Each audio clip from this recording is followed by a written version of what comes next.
Mr. David, how are you? Very good, alhamdulillah. And you? Very good, very good. I know that you are knowledgeable very much about the history of Spain. So I know some things. I'd like to talk to you, and thank you very much for your time. Now we see that the people in Spain, they are Christians. How was it? Is it from the beginning all were Christians, or can you tell us about the history of Spain? Yeah. Okay. History of Spain is very long and very large. Before we had a lot of people, a lot of different cultures, Roman, Greeks, etc. Visigoths, and I will put you in the moment where Muslims arrived. Okay, Spain was not unified. It was really divided between some kind of Christianity from the beginning and Visigoths. Different people wanted to win the kingdom. So when Muslims came, the people were not united. That's why they didn't push a lot against Muslims. They saw in general that Muslims could offer kind of hope for the country because of their behavior and all the knowledge they were bringing.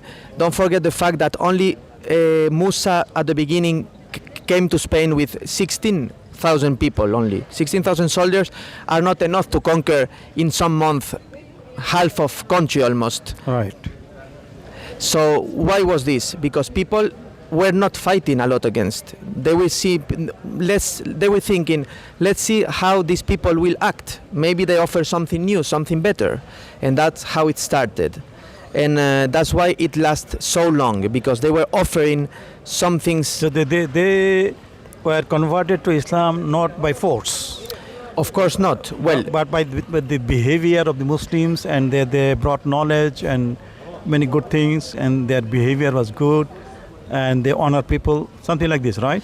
Yeah, people were not forced to convert. They could stay Christian or Jews. They just need to pay a tax called Yaziliya, which was less than the zakat for Muslims. So everybody could choose the religion, but majority of the people, little by little, was converting because they were adapting this culture, this religion, this way of living. They liked it. They were impressed by the behavior and the culture of Islam. Exactly. Don't forget, they were the most advanced in almost everything: astronomy, medicine, mathematics, in reading, in libraries, almost in everything. Can you name some people, some personalities of the science people, Muslims? Yeah, I will name you very important people from the Jewish community called Maimonides.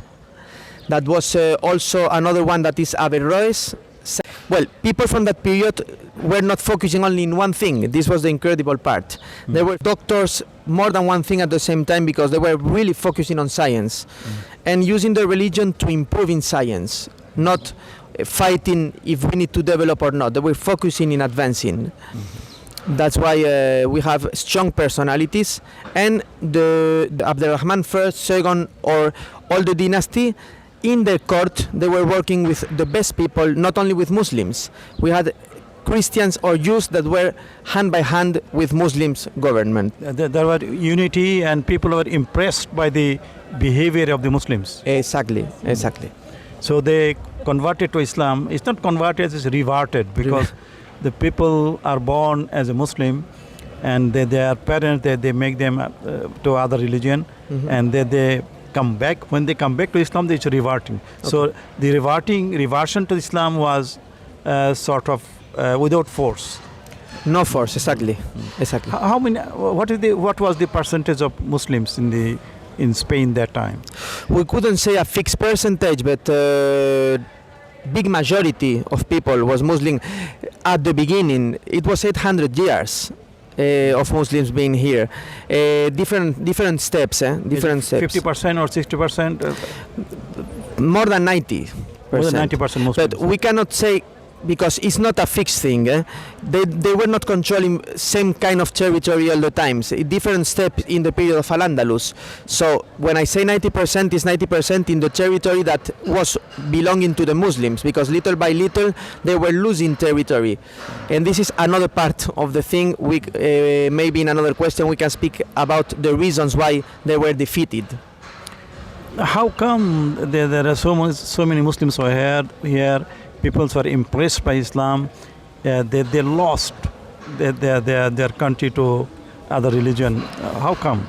Okay, the problem of Al-Andalus history was clearly the division. When we study the history, we see different steps. After the Caliphate of Umayyad, we have the division, and first what we call taifas. Each city was divided with different government. After this, people coming from North Africa, Almohades, division again in taifas, Almoravides, with the division again. And at the end, the only thing that was lasting was the Nasrid Empire in Granada area, Malaga, Granada, and other places, but just little part in comparison of what we had. What happened? Different interpretations of Islam and people fighting for power. They're fighting with each other, with different interpretations. Muslims against Muslims. That means the Muslims were not united. They are divided, fighting with each other. So that's why they lost their country, right? We can see big examples of this in history. In Al-Andalus we see it, and we can see it even today. Muslim problem is that we have a strong division in the community for interpretations, and we are sometimes fighting against us. Now, what is the condition of Muslims now in Spain? The condition of Muslims? 2 million of people are Muslim, and we are a minority community, but we have our rights. We can say we can live in peace and without any problem. Okay, that's very good. That's very good. Thank you very much, Mr. David. You're welcome. Thank you.